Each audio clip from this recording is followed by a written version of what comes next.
धर्मशाला हाटपड़िया निकट में मौसीमा मंदिर बाहुड़ा यात्रा सारी भालुखाई श्रीमंदिर को निजर भाई और भौणी को नहीं फेरी बड़ ठाकुर दीर्घ 9 दिन पर रीतिकांति पूजा अर्चना सरिबा परे तीन ठाकुर रथ उपर को चढ़ी पूर्व नियम अनुजाई धर्मशाला थाना अधिकारी राजा होई छेरा पहरा करते घंट हुलहुली बाजाबाण रोषणी आरंभ होता शेष में रथचक गढ़ी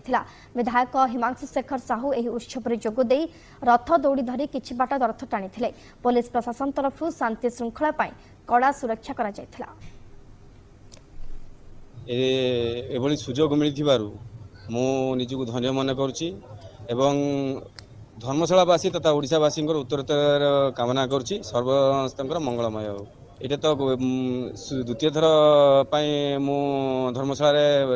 महाप्रभुंकर सेवा करने सुजोग पाई तो वर्तमान एटा भाषा परिकल्पना करवाटा कष्ट हम किंतु बहुत खुशी लगुच लोक मानकर बहुत सहयोग रही।